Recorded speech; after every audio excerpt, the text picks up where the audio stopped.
Right, so good afternoon. My name is Sovann. I am the head of the National Emergency Coordination Center and Deputy Secretary General of the National Committee for Disaster Management at the government Cambodia. I'm very pleased and very honored to be able to participate in the 26th ALNAP meeting here in Kuala Lumpur, Malaysia.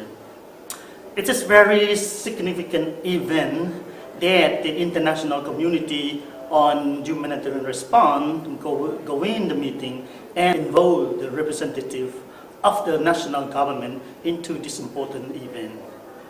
Like this morning, I already highlight that between the government and the international humanitarian response, we have the history of working along together, and we have common goal is to outreach, to save life, to support the most vulnerable people, to secure the safety of the people.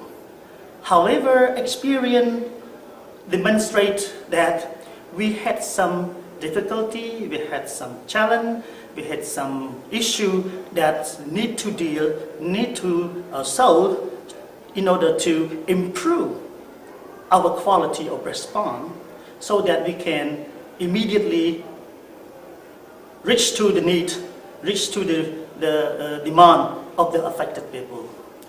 Of course, we both working in different dimensions, in different approach, but our common goal is the same. One is to save life.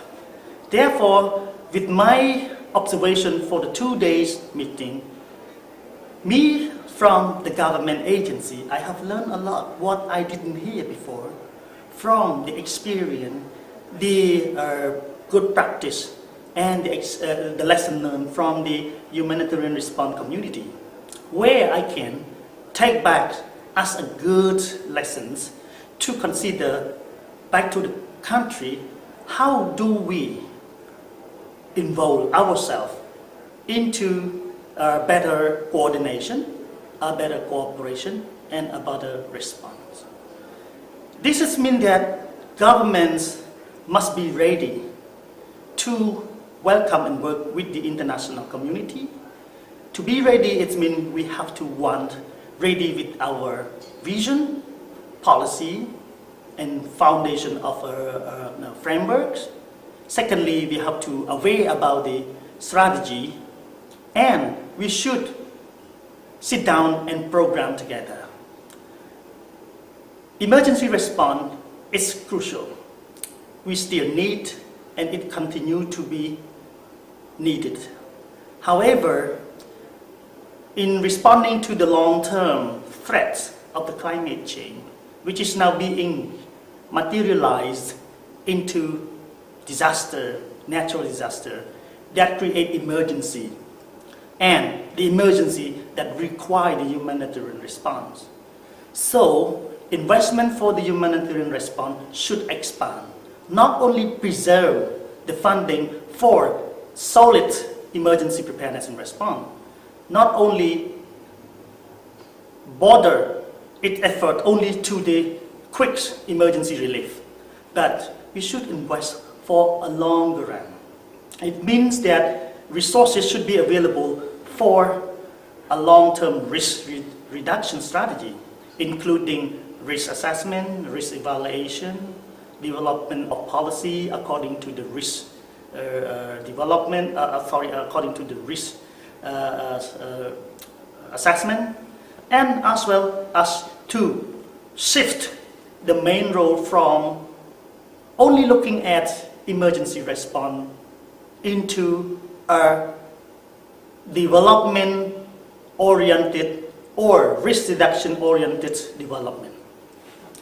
So, my 3 recommendations would be: once, international community of humanitarian response should work with the government to develop guiding principle, because we need to work together in a long term.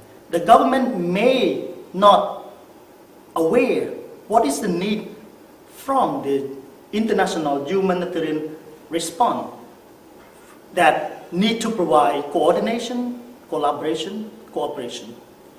And the international humanitarian community may not aware the potential, the capacity of the government that can render to support the international responder. Therefore, a guiding principle that can make us understand to get each other, pave the way that can work together, plan together, joining operation together.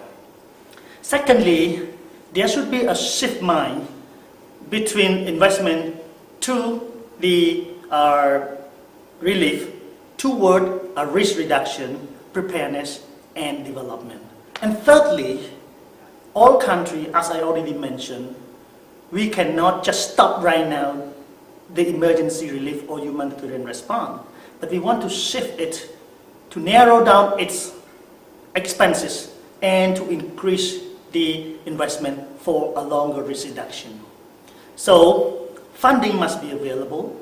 However, institutional capacity for all nations must be considered.